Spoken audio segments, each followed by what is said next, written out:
Hello and welcome to Endurance Minded. It's the podcast that aims to redefine what it means to reach our full potential by exploring how movement and mindset impacts our lives and how we can all work to show up as the best versions of ourselves. I'm your host, Taylor Thomas, founder at TEC, and before we get started, I've got an all call.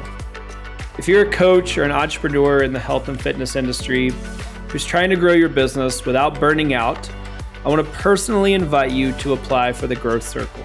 The Growth Circle is our business accelerator program at TEC, and it's designed specifically to serve providers like you in the health and fitness industry. People who are incredible at what they do, but they need a proven framework and real support to actually scale. Let's be real, running a coaching business can feel like a grind. You're juggling programming and client communication, marketing, admin work, and somehow you're still trying to grow your business. That's where the Growth Circle comes in. Inside the program, we help you nail down your ideal client and get really clear on what your offer is. We help you build a consistent lead gen process so you're not wondering where your next client comes from. We help you improve your sales skills without feeling salesy. And most importantly, create systems and support so that you're not doing it alone. You'll be a part of a driven community of other business owners in this space who get it. We host regular group calls, team intensives, mastermind sessions to make sure you're never stuck trying to figure it out in a silo. So if you're tired of winging it, if you're tired of trying to do it all by yourself, to recreate the wheel, figure out what levers to pull, what's broken and what's not, if you're ready to turn your passion into a business that actually works for you, I want to invite you to apply. You can find the link to the Growth Circle in our show notes. And I want you to really think about what's best for you and your business. I want you to think about how your business can really make an impact on the industry and how it can give you the life that you're excited about and make the money that you deserve, working with the clients that you love, spending time investing in the things that you care about and you're passionate about. So if this is a problem you're committed to solving and you want to take your business to the next level, again, click the link in the show notes. I can't wait to hear from you. Hello. Welcome back to Endurance Minded. I am beyond excited to introduce Chris Avery on today's episode. Chris Avery's story is incredible. What started as an experiment to run 1 mile a day has now blossomed and transformed into 1,400 consecutive days of running. He's now running 17 miles a day as he prepares to run the perimeter of the United States in 2027. And this just sets the stage for what I hope you can imagine is a conversation with an extremely insightful, an extremely driven, and an extremely powerful individual. Chris's story is one that I think is different because it's actually relatable. We hear so much talk about discipline and drive and grind, and Chris is the first to say that he's not that person. He certainly wasn't that person when he started and started running just so that he could help his wife train for what she thought would be her last marathon, to then parlaying that experience into his 1 mile a day experiment, and to where he's at now, which is running incredible distances. I think all of us couldn't imagine running 17 miles a day as he's stacked over 1,400 consecutive days of running. And I think, again, there's an approachability here. And he says it. He says, if I can do it, you can do it. And he has a genuine interest in and a genuine commitment in helping others recognize that there is more, that there is more to their full potential, that they can accomplish more, that it doesn't take some superhuman, super-powered approach, that it is just about these simple and small things. And Chris and I unpack those, everything from the difference between consistency and discipline to the mental attitude required to tackle the day in and day out of life, not to mention endurance sports and training for something like Chris's endeavor. We talk about family, we talk about friends, we talk about self-doubt.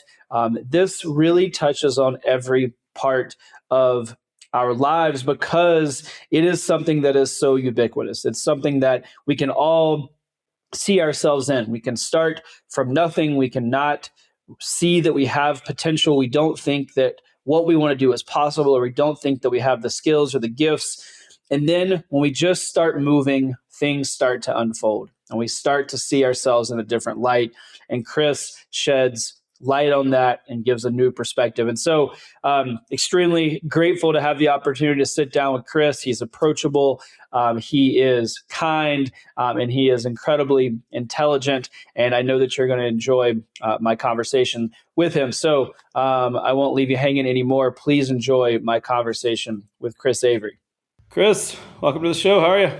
Thanks, Taylor, man. I'm doing wonderful. I'm happy to be here. Yeah, excited to talk to you. Have you? You got a great story, and I'm excited to get into it today and unpack some of what you learned along the way for all of our listeners. So, to kick things off, I like to kind of start at the beginning, as all good stories tend to start at. So, take us back to day one. One of the real kind of core pieces of your story is this decision to run a mile every day, and love to hear what was the original reason or kind of the impetus that got you moving in that direction. What was the reason you decided to set that as a goal, and walk me through that original piece of what was going on in your mind and how that story played out. Yeah, Taylor, great question. And I like to always start in the beginning as well. And it's this story is set up just like any other good story. I hated running. That's the reason I chose it. So I ran 5 times in 20 years. That's how much I hated it. Every time somebody asked me to go running, I said, "No, thank you. I'm busy today." What time? Oh no, I'm still busy then too. Okay. So I meet a lady and she's going to start running. So she started to run her first marathon, and we're dating at the time. And she's like, "Do you want to come run? Like, do you want to come train with me? Do you want to come run a marathon?" And I was like, I was really ignorant. So I was like, "How far is a marathon?" And she's like, "Oh, it's 26.2 miles. I was like, and you run all that way? And she's like, "Yeah, it's going to be awesome." And I'm like, do they carry you, or do you get special treats, and you pay for this? And she's like, "Oh yeah, it's like $100. I'm like, why would I ever do that? So that's really my origin story. And then my wife is going to run, like we get married. And so my wife's going to run her last marathon. And about a month out, she gets a call from her friends that were training with her. And they're just like, "Hey, we're not training enough. We don't really feel like we are physically able to do the marathon. So we're going to drop out." And that day my wife came to me and was like, "Hey, I think I'm going to drop out too." And I said, "Absolutely not. If this is your last marathon, and if it really is, if it is or is, it doesn't matter. But if you really feel like it is right now, I want you to run it." And so I said, that day I became a good teammate, and I stepped in and I said, "Hey, I'm going to run it. All I'm going to do is get shoes and walk in them. Like, the stipulation is I'm just not going to train at all." And we ran that first marathon and finished.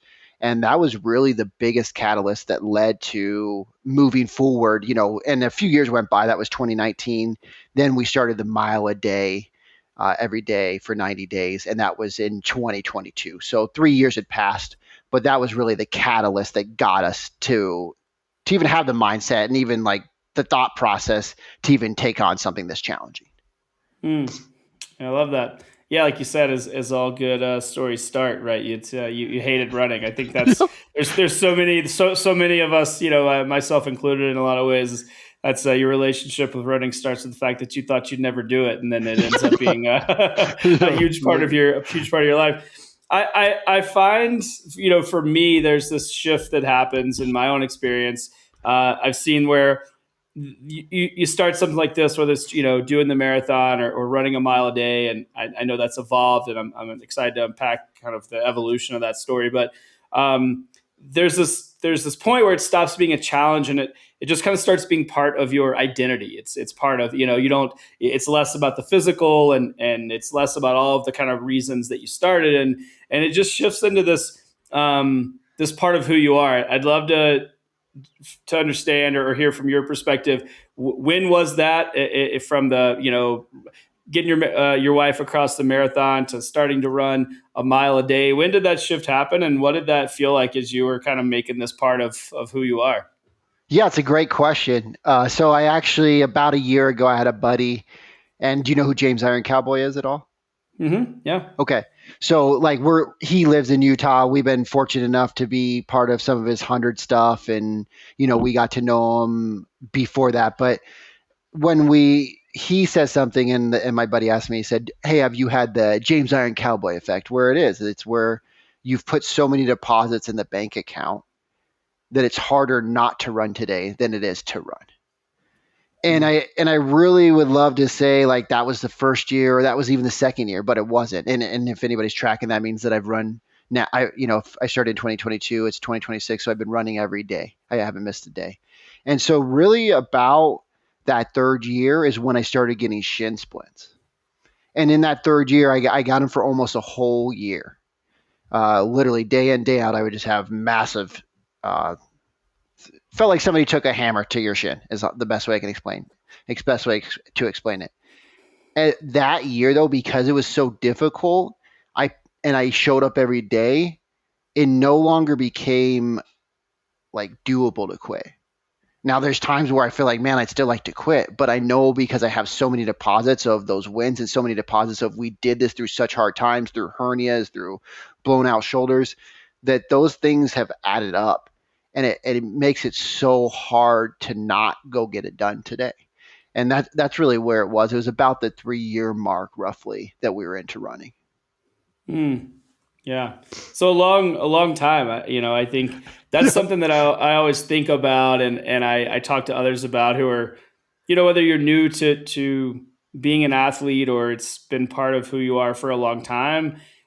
Anytime we set a new goal, I think it's good to hear that we probably need to extend our time horizons, right? Three, people might say, you did a marathon, you ran all that, and then it still took 3 years for this to be kind of this, just like, yep, of course we're going to do it. And I think it's good to be reminded of that, right? That real change happens over long periods of time, and to make things, whether it's building a habit or, doing incredible endurance feats. I think the more we can kind of adjust and extend that time horizon, the better.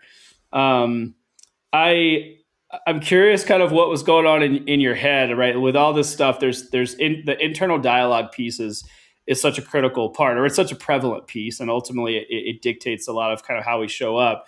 How did that internal dialogue shift, or give me an example of what that internal dialogue, that narrative in your head sounded like, those first 30, 60, 90 days when you were, helping your wife cross the finish line, to 3 years in with shin splints and it made more sense to keep running than to stop. Paint me a picture of the difference there. What did it sound like at the beginning, and what did it sound like once you were in it and it was just part of who you are? Yeah. So like in the beginning, I'll be honest, just like most of us, when we get new things, it's like fun. So you're like, oh, cool, I'm doing this. Like, oh man, I'm proving to myself I can do a mile a day. Like, this. And again, when you get started, you go like, oh, this. You choose it because it's somewhat challenging. So you go like, okay, I think I can do a mile a day, but it's still challenging. I've never done more than 4 days in a row at this point. So like, I don't know if I could do 7, and I don't know how my body will handle 90 at 1 mile even. So in the beginning, it's just kind of fun. And then when you start to get longer into it, like around that year mark is where you go like, man, okay, this is taking more time. Man, this sucks. Man, like I'd like to have a day off, those type of things. And you really, for me, I get really into like, man, if I want to, I can quit. Like I chose this. Nobody else is choosing this for me.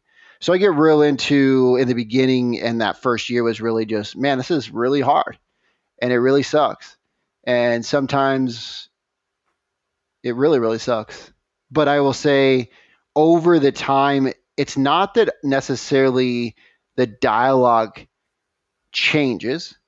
It's that I align different things to the dialogue. So to me, in the beginning, I go like, this sucks. And I go like, wow, this sucks. Now I go like, this sucks. Man, that's awesome. I'm glad I'm out here.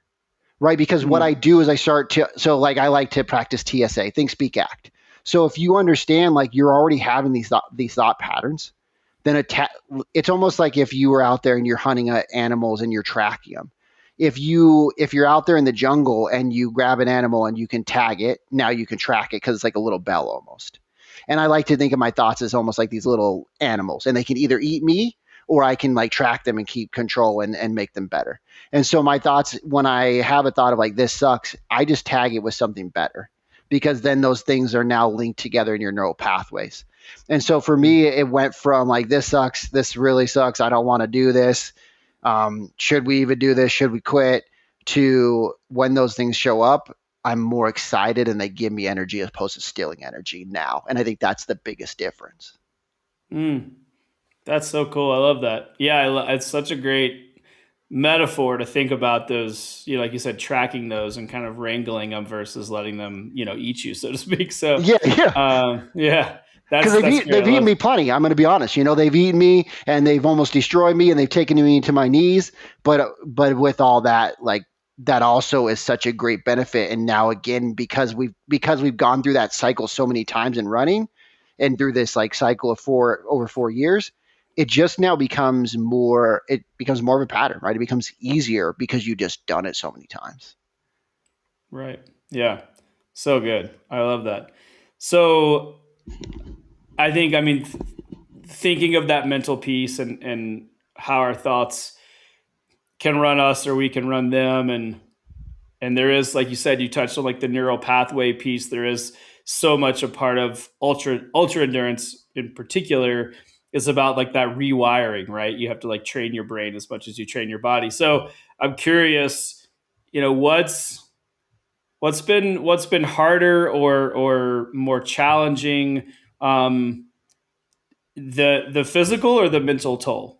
Which has felt, and I know that it swings, but I'd love to hear just some of some of those challenges that have come up there, specifically with the never skipping, right? It's one thing to like have a hard training block. It's another thing to know that tomorrow you got to do it. It never stops. And there's a relentless part of that will, I would imagine, inevitably wear you down and get into your mind and start to mess with you. So yeah, what's been harder, physical or mental?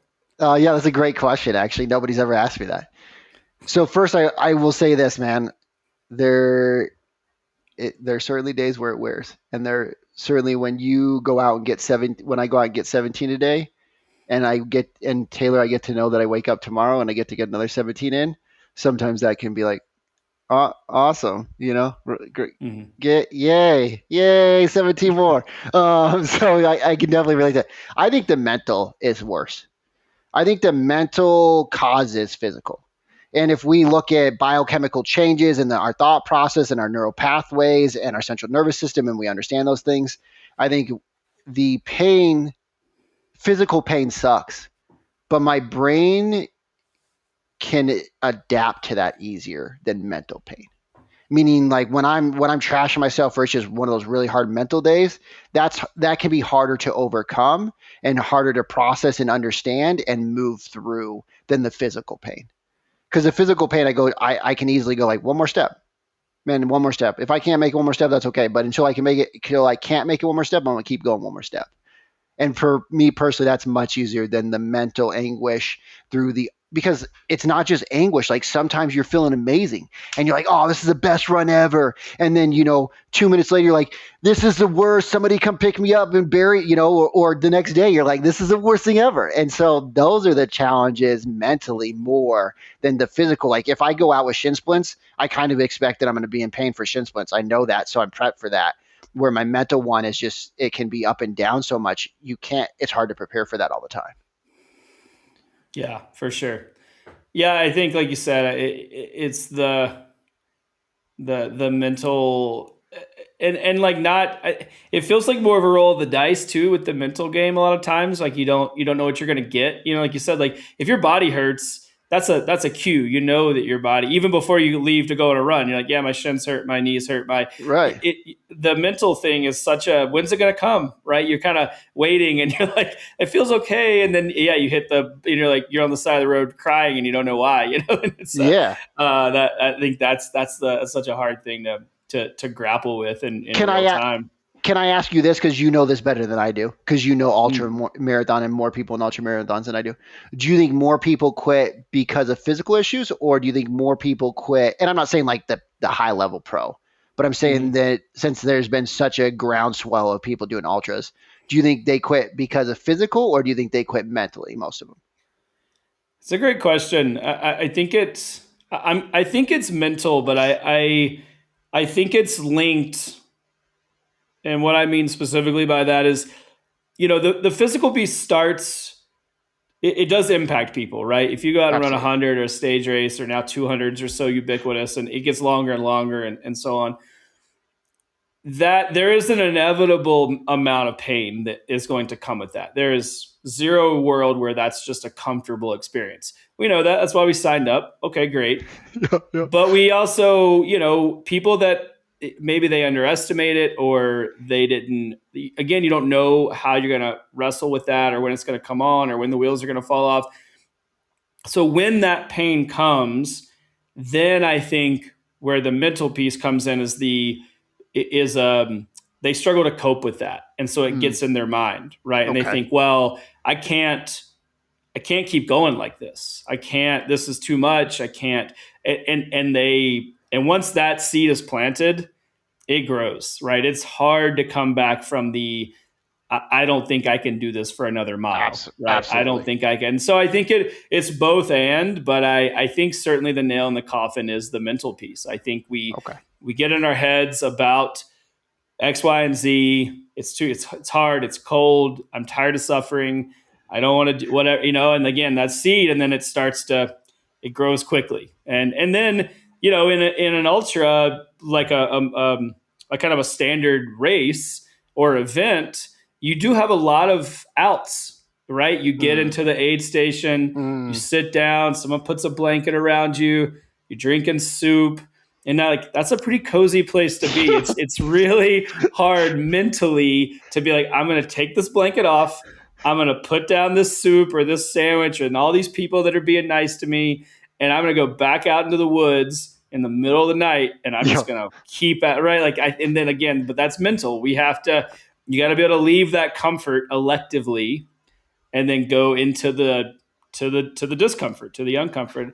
And yeah, so I think I always, when I was, if when I trained for ultras or working with folks that did, I always tried to mimic that as kind of as much as you could in training. I was like, if you're going to go do a big mountain race and you're going to run through the night in the high mountains, I was like, you better do that in training. Don't Mm, always run in the nice sunny days when there's hmm. butterflies in the meadows I was like, no. I was like, you better put yourself in some scenarios where your mind really doesn't want you to be there, right? It's Yeah. dark, it's scary, you're cold, you don't have a buddy. I was like, all those things are going to happen. And so trying to just like stack those experiences so that you're more prepared Heck yeah. mentally. And then, with that, of course, the physical piece comes, but that's a more straight path from a preparation perspective. We know how to train the body, right? We got science.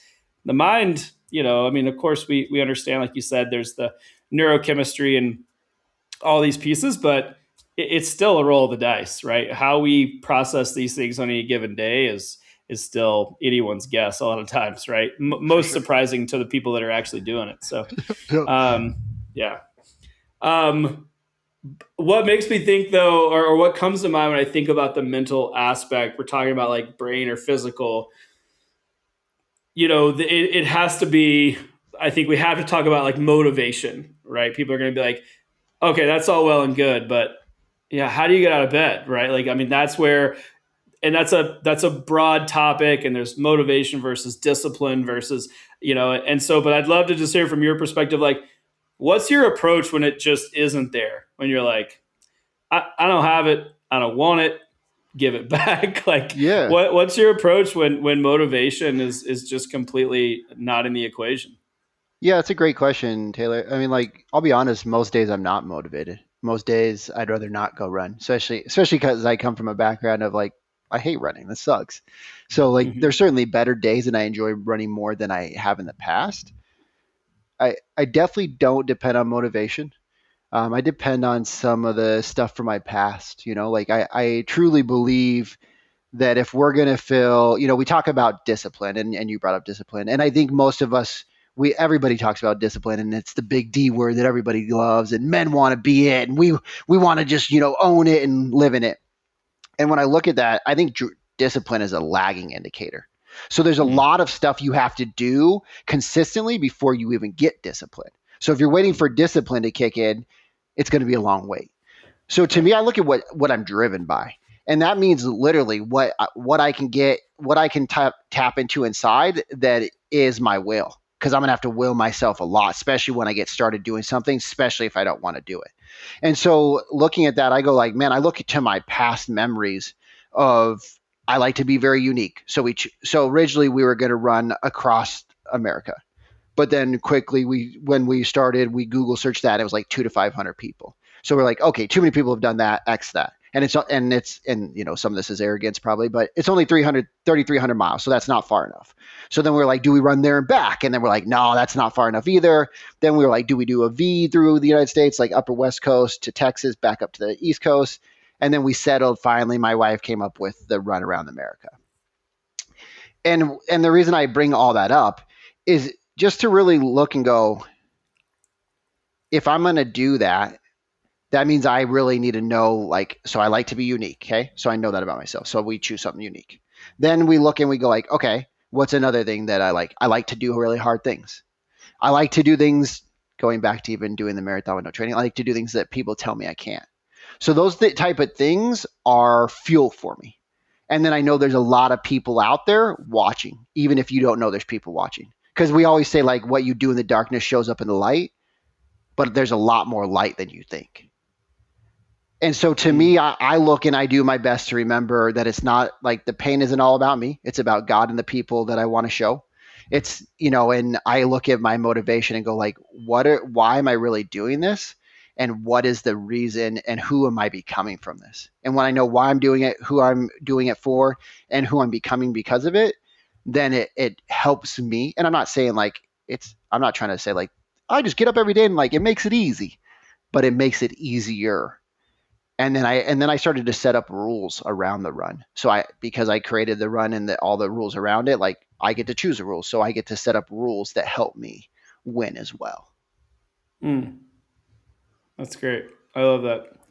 Yeah, I think I love. Yeah, it's such a great acknowledgement that discipline is a lagging indicator, like you said. That's a big hot thing, and we juxtapose or kind of frame discipline against motivation, and there's a lot of this talk. And I agree. I think discipline comes much later, right? You have to build systems that support a discipline in the direction of something that you care about, and then with an outcome that you want. And and I think there's also that gets talked a lot about and around things that people also enjoy doing.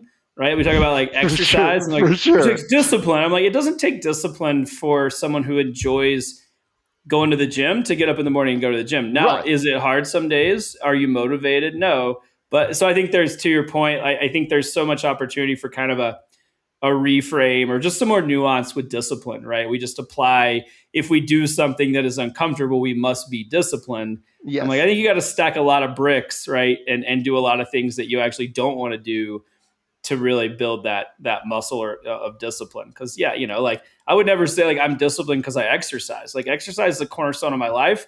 It doesn't feel like a heavy lift, right? There's days I'm tired and sore and I got a million things going on, but like that's a highlight of my day, not a negative. And so I'm not disciplined for doing that, right? I could be disciplined for doing lots of other things that I don't want to do. So I couldn't agree more. I think it's just there's the more opportunity, the more chance to kind of layer in a bit of color to that discipline piece. And I think you nailed it. I love that, Thanks. Just, it's a lagging indicator. What, another like buzzword, that comes to mind, people talk about like, motivation and discipline. We also talk about fear, right? Like this kind of some of these like primal emotions. And I think inevitably, or I would imagine inevitably, we set out to do extremely hard things and we're staring down the kind of proverbial barrel of the effort and and pain and energy and all of the pieces of this. There's some amount of fear, and I'd love to understand or hear from you. Just one, maybe like how did that show up in the early days when you maybe were doubting if you did your physical abilities, and then the mental stuff, and then I'd love to hear what role, if any, fear has played or your relationship with it as you've continued to progress as a into these crazy endurance feats. Yeah, that's a great question as well. Man, fear, I think fear is so real. And if it's not real anywhere, it's real in my mind. And I'll be honest, that's where fear is real for most of us. And that's what Mhm. consumes us and takes us down because we carry it with us. And so fear in the beginning was much less. I mean, because and I just want to give a perspective. Like when I ran a mile, it took 7 to 10 minutes. Now I go run 17 miles, it takes 2.5, 3 hours. So there's a big difference.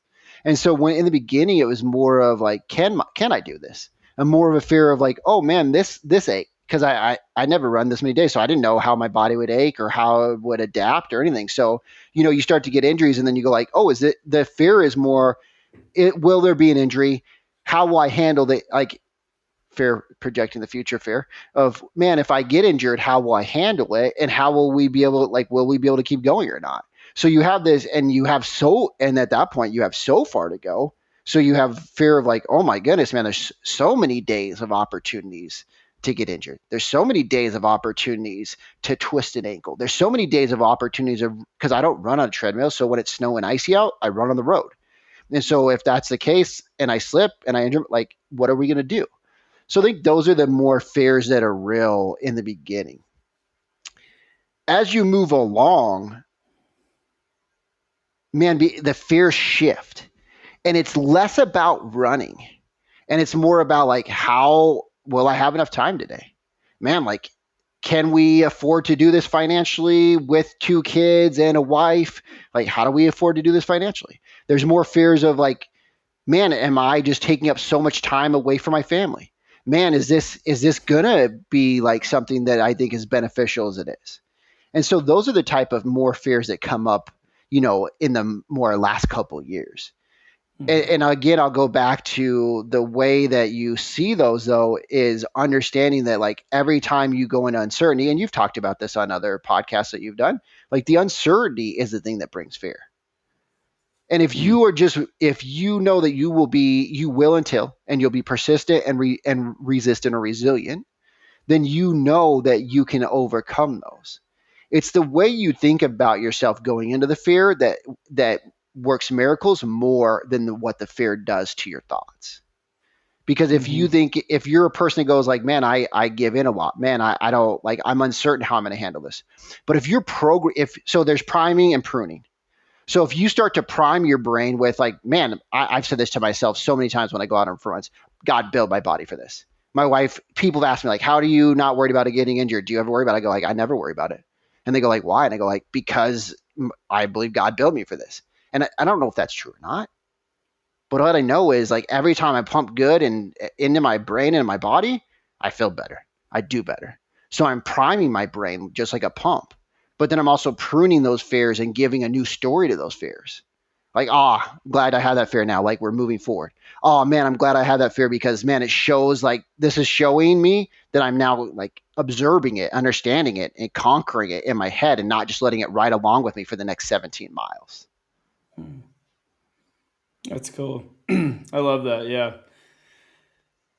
What something you mentioned, I think so in the conversations I've had over 20 plus years in endurance sports and working with athletes is the conversation that comes up every time, um, is how do I is guilt around making the time or taking the time to do the thing. And we all have the same hours in the day, and yeah, if you're going to do something long and hard, you got to train long and hard, and you said, yeah, that run takes 2 or 3 hours, and I'd love to hear from your perspective. I mean, how have you how have you grappled with that, or it just weighs heavy on so many people's minds of they feel Yeah. selfish, they feel guilty. You miss a soccer game because you got to work out I mean, something has to give, right? And there's very real sacrifices. So what's been your process for kind of rectifying that, or communicating that with your family, and really, obviously making the time every single day? Yeah, that's a great question. One thing I really hold on to is that I think everything's work. Like people go like, "Oh man, I give my best to work," or I go to work and then I come home to my family. I think it's all work. Like if I want to be my best and if I give my best to work, then it's all work. So that means like my run isn't separate from my family; it's combined with my family. Like I'm not going to run the perimeter of America for a year and then come back to my family. My family will go with my two kids and my wife will be in an RV and we will see America like no one else, 30 miles at a time, right? 50K at a time. And so to me, I don't, that helps me not sit here and like weigh like they have to be balanced because I don't think they have to be balanced. I think they have to be clear on what the intention is behind them. So when I go run, I don't go run to go run. I go run to connect to God, to be outside, to become the best, like to learn and grow and become and overcome these fears, to become the best father and husband. Most people go like, I'm going to run. I'm going to run for a race. I'm not going to train to run the perimeter of America. I'm training to become the best human being I can, the best Chris Avery I can. And so so now the running adds value to my family. So to me, it makes it easier because I go like my little girl and my little girl is almost 4. My little boy's 1. So they have my neither of my children have seen a day where I haven't run. So my little girl knows like if I'm leaving the house, she goes like, "Daddy, you go running?" And she knows like I'm going running or she's going with me. And so we do our best to build. Hey, if I'm going to go run, like my wife will come with the kids if it's possible that day, and they'll come see me. Even if it's just, hey, they come see me on one spot, we talk for a few minutes, and then I run again, and then we talk for another spot. Or we sit down by a river because we live by a river, and I run down by the river, and they come meet me. So there's these opportunities, and so I try to look for ways to win in all of it. And if I'm looking for ways to win, that means I'm looking for how they synergize together, and the clear intentions on how they cross contaminate in a good way to lift each other up. And so that way, instead of me going like, "Ooh, this sucks," they take time away, and there's still those days. I'm not trying to be unrealistic. Like there are those days. There are those thoughts. Just more often I go like this adds so much value to my family in so many layers that it seems selfish not to go do something like this. Mm-hmm. That's so great. That's really, honestly, I think it's very refreshing to hear. It's something that, it's I really align with that. I've always known that for me to be the person that I want to be, that time is a must, right? It's not separate. It's integrated. It Yeah. allows me to show up and be the person I want to be. It allows me to be the husband, to be the, all the roles that I get to fill. And so, yeah, I think it's just, again, it's refreshing to hear that same take of, it's additive, not subtracting, Yeah, that absolutely. yeah. So, That's well said. um, Can I ask you real quick? So you're yeah. married. Mhm. How you've been doing this game? I'm assuming much longer than I have, clearly. So how is because your wife clearly, or has it led to divorce? So clearly your wife supports it enough for you to go out and do this consistently. So how does that work? Yeah. Yeah, no, I'm still married. Coming up on, well, we just hit, we've been 20 years together. Wow, man! Congrats. Yeah, this year, thanks. This year is 18, married, in October. So yeah, I mean, that's the thing I'm most proud of in my entire life. I've pieced together some accomplishments that are pretty cool, but that's the one I care most about and continue to pour into. And, yeah, I mean, she sees it, in me when Hmm.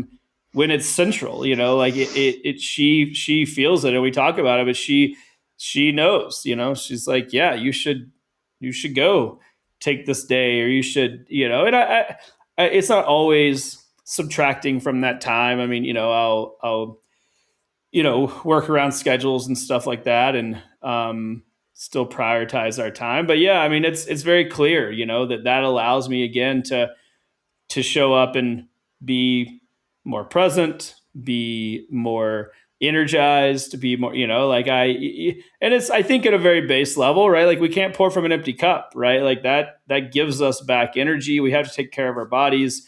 I think it's good for me. I think it's always been important to have a goal and to really, be pushing myself. I've find that I operate best when I'm kind of strained. I think that feels good to know that it's going to be hard and I'm going to have to make some sacrifices. And yeah, maybe you get up a little extra early, or maybe, to get it all in. Like I do love those, I want to spend Saturday with my wife, but I also want to get a long run in. So what does that mean? Well, that means I'm at the trailhead at 2 a.m. and I'm getting, and I'm not gonna, and not every single day, every weekend, Sure. but yeah, I don't know. I love that kind of inherent friction that is required, and it keeps me sharp and it keeps me feeling good. And I think wrestling with those sacrifices has always been productive for me. And then certainly the input that comes with or comes from pursuing those things always is the benefits are outsized to the contribution. What Absolutely. sacrifice it takes to do that thing, I get tenfold in the benefit of what it does for my mind and my body and my spirit, and how I show up in the world. And yeah, I mean, it's something. And even now, I mean, I try to I very openly communicate that. I think people kind of hide that too. I found they're like, oh, I'm just going to sneak off and do a work. And I tell the people that I work with, I'm like, all right, guys, I'm shutting it down. I'm going to go work out, Yeah. and they're like, yes, like we need that from you. Yeah. And so, yeah, I think just the more I've just baked that in too, right? It's just part of who I am. It doesn't feel separate, to your point. It's like all these things are important in my day, and that holds equal weight to dinner with my wife, to a meeting, to a podcast, to a get on an airplane. It's all the same, right? I love that. It's like it's all work. It doesn't. I don't. Yeah. It's not like this thing is more or less. It is. Yeah. These are the parts of who I am. I'm going to show up 100% or as close as I can on that given day for all those things, Mm. and exercise and doing hard things and pushing myself is part of, equally a part of that is jumping on a Zoom meeting. Like Yeah. Yeah. it's Absolutely. all equal. Man, I do want to say this, Taylor. Like, I hope everybody was listening to what Taylor said, because there's two huge points, and I thought they're so connected. You said that your wife sees you and how you show up when you're doing the exercise, and I thought, like, man, that's such a profound statement, because we need to have those teammates and those people around us that see us and go like, man, I am going to miss you when you go for a run, but I see how much greater you are because of that run. So go get the run in, because Mhm. it's none of this stuff is a self-sacrifice. It is a team sacrifice a lot of times. So, and then even with you said your people that you work with, like, you're showing them a better example. They need that from you. And so I think it's amazing to see again where you show other people and they get something from just seeing you do it. And they see you and they go like, hey, it is okay because we know that's you. And I think that's amazing thing to have people around you and to have those people support you that way. That's great. I appreciate you saying that. Yeah. No, I mean, I feel extremely grateful, for sure. But it makes me think about too. I mean, we're talking about this kind of, we started with kind of the guilt of taking this time that a lot of people do struggle with, and I recognize is very real, and I hope that conversations like this start to open up more opportunities for people to relinquish some of that guilt. But I also, I think that it comes with a lot of self-doubt too. It's like, yes, I'm guilty, but I'm also not even sure if I deserve to do this, or is this even there's just there's so many layers, right? There's a financial piece, right? We feel there's self-doubt around, like, am I making a good decision? should I, buy all this stuff that's required to do this thing? And I gotta, I mean,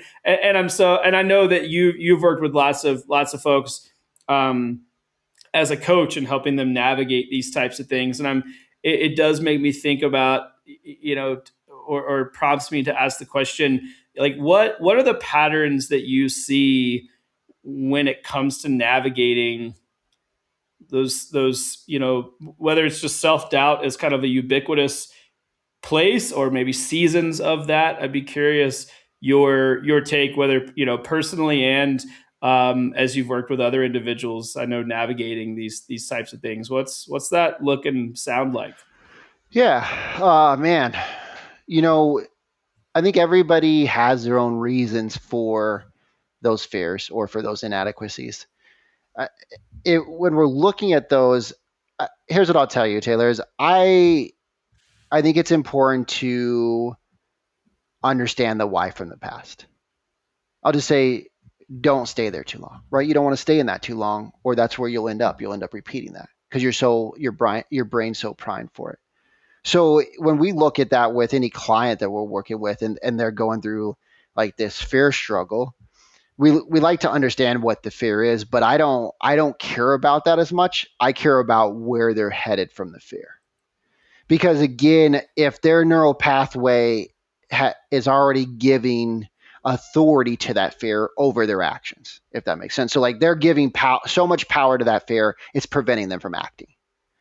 And so that means now that the fear has more power than where they're headed. So to me, you cannot like think your way out of a problem that you thought your way into.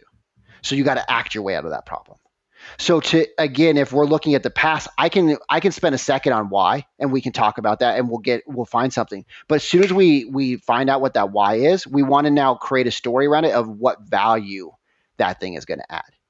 Because if we stay with the thing that it's taking away from us, then it's already taking value from us. But we want it to add value. So we assign value to it, and then we figure out what their next action step is. And again, if you go back to my 1 mile thing, we make it so stupidly small that they would laugh at themselves if they didn't do it that day. So we go to the past, assign something to it, assign a value to it. They start to, again, prune the old thing, the old fear. Then they start to prime the new value added to it. And then we have them step into action. As soon as they step into action, they have a new action that's assigned to their belief and their identity. So they've already stepped into the new person they become. So there's no time and there's no uncertainty of that mushy gap, because most of us spend so much time in the gap and we feel lost, and then we go back to the old way because it's certain and we know it. Mm. Yeah. Did that answer? I hope that answered your question. I don't know if it did. It did. Yeah. No, that's super clear. I mean, I love you said, you can't think your way out of a problem you thought your way into. I think that there's a lot of truth there for sure. This is a little bit related, but my mind goes to this kind of place that I think so many people I found myself in, as well as folks that I've talked to over the many years I've been involved in endurance sports, specifically ultra endurance sports. And why do you think so many people that are searching for clarity or grappling with fear or self-doubt, some of these things we've talked about, why endurance sports? Why do so many people that are wrestling find themselves doing these hard things? I mean, my real answer is I have no idea, man. I'll go my ignorant answer is it's in the name, endurance.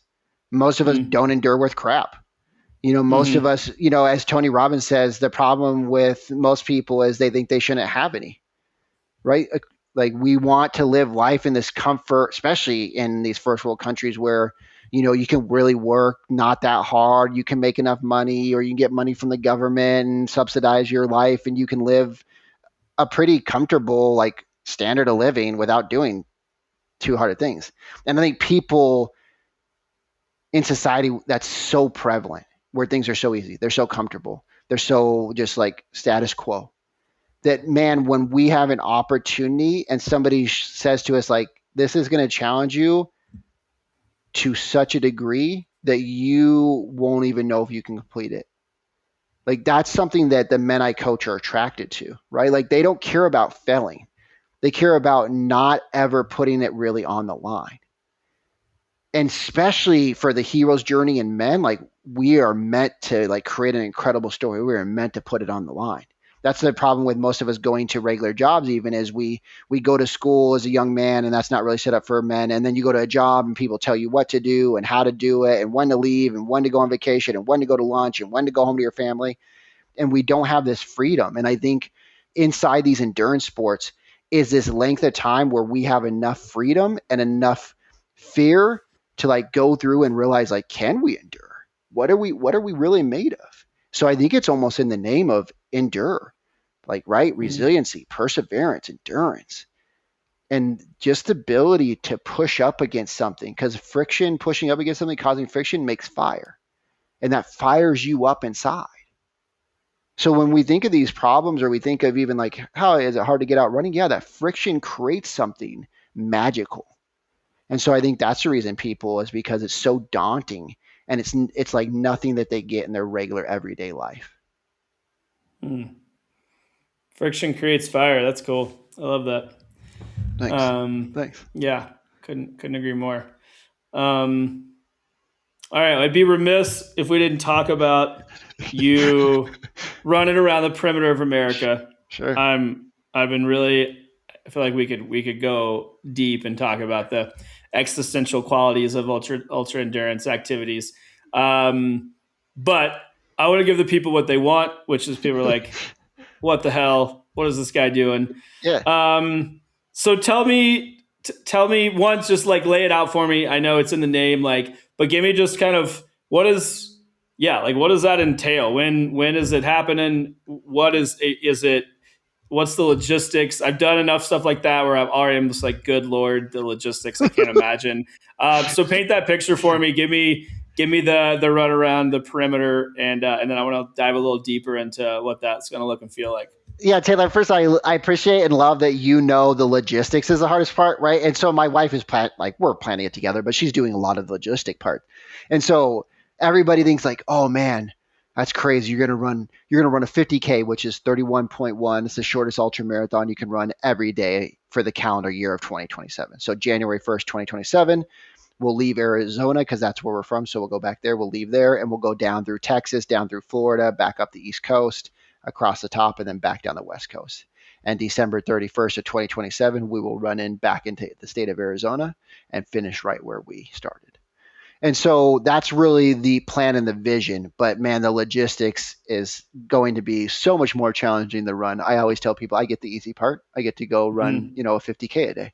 And they're like, that sounds crazy. And I'm like, yeah, but you have no idea all the things that are happening in the background and all the people that it takes for one person to run around, and you think it's me and it's everybody else. I call my wife the unsung hero, because that's really what it is. We are going to, me, my wife, my two kids, and a small team will go out, and we will go and start in Arizona, and we'll go 30 miles a day. And it's just like Forrest Gump, right? When you watch the movie and he runs around the mountain and that beautiful lake's there and he sees the mountain in the lake. That's going to be us.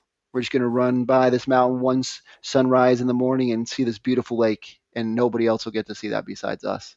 And we'll create a legendary story, one step at a time. That's cool. Yeah. No, you're right. I've for most of my involvement in endurance sports, I've been the athlete. Yeah. And a couple of years ago, I was invited to be the crew chief for a solo racer for Race Across America. And I won't bog us down, but just know that I know that the logistics I was like, I would much rather be racing right now than it was. Oh yeah. It's so hard. And even when America's a pretty easy place to get around, and, it's obviously I'm American, there's no cultural barriers, and still very, very challenging. And that was only 2 weeks. So an entire year. Hats off to your wife and your support team, because I know what an endeavor that is. But I do. Tell me a little bit more. I love the vision of creating that legendary story, what's the role of your family and the other people involved in that vision? Because it's Yeah. not just you; it takes a village, and I know it sounds like it's something that's important to your family. What role do these other people play in building that vision? Yeah, man, a huge role. Like I said, I wouldn't even be. So first of all, I wouldn't even be running if I didn't meet my wife. Like I don't truly believe I would ever ran a marathon with no training, so it would have never led to this. So first and foremost, like I blame my wife and owe it all to my wife with love that I'm running.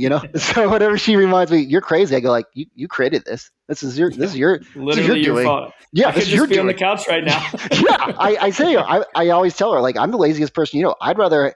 She's like I run because I hate walking more than running, and if I could get somebody to carry me around to places, I would do that. But I haven't found anybody that volunteers for that yet, so I still have to walk. Anyways, so the team, man, I learned a long time ago from business that you can certainly do it all alone, but it's a lonely and boring place to be. And if you really want to create something amazing, you get a team. And that's for little things or big things. Like find a team, find somebody to help you stay accountable, find somebody to get you clear intention, find somebody when like I'm down, my wife lifts me up. I really hope that as we go through this and the team and us and we continue to bond together, that we see this as not a Chris runs America thing, but as a we run America thing. Because even the 30 miles was influenced by the team. Like my wife was sitting there and we were talking and she's like, and we were discussing, do we do 50 miles a day or 30? And she said, hey, if part of this is showing men and and just other families that like do it because of the kids, not don't do it because of the kids. Do it because you want to like show people what you're capable of. Like if we're doing that as a family thing and we want to show people like doing it all together, like hey, we go for hikes, hey, we go for a picnic while we're running. If we want to show that you can build a lifestyle into it too, that it had to be 30 miles. So each and every decision has not been mine alone, and it's been around the team. And I'm a big fan because when you go through a lot of hard stuff in life, you realize that it's not just you that you want to see win. Like you want to see everybody around you. You want to be the rising tide that rises all ships. And so to me, it is how are they finding a piece of them inside the run? Because nobody wants to do my thing. They want to find their piece of their thing in that thing. And so to me, we look and we go around and when we interview our team and before we pick our team, we ask like, who do they want to become? What are they going to get from this? How is this going to impact their family? Is this going to help them thrive or is it just going to help them survive? And so we need to know those things, because if we don't know those things, we don't have a clear why of what they want from it, and then we can't help them get it. But when we understand clear expectations of like, what are you doing this for and what value are you getting from it, then we can help them and make sure that gets fulfilled for them and for us. That's great. I love that. Yeah. I always think about the how do I shift from me to we, Yeah, you know? absolutely. And I think it's just as a general mantra, how do I make it less about me and more about we? Absolutely. Um, so to close this out, I'd love to hear what is what's your definition of success for this perimeter run? What does success Mm. look like when it's 2028 and you roll into Arizona? And yeah, what's your definition of success for the experience? Yeah, that's a great question. You have a lot of great questions, Taylor. You're great at this, man. Keep it up. Thank you, I appreciate Yeah, it. you're welcome.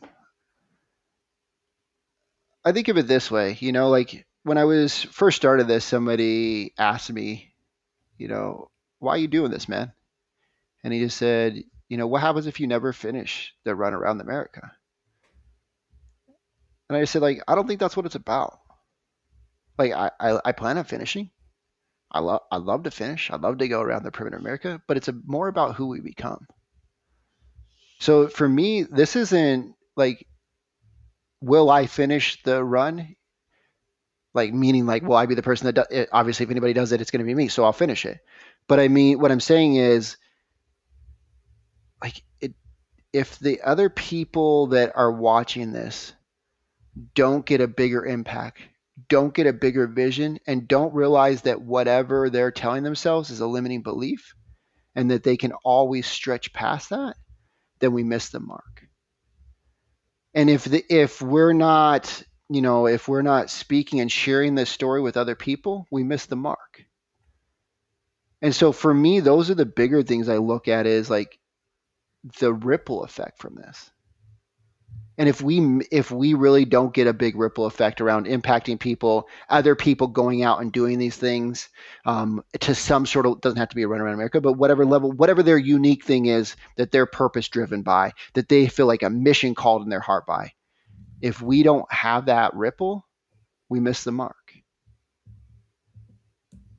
And so to me, like, do we think we'll make some money? I think so. Do we think we'll speak to a bunch of people? Yep. Do we think we'll make a documentary and books? That's all in our vision. But the bigger one is how it impacts the other people around us. And that's from the team to the individual that I never know of, that watched a video that I never knew they watched, and I will never know. And I will never meet them in life. But they saw one thing and it made them better. Because that's what I've had happen to me.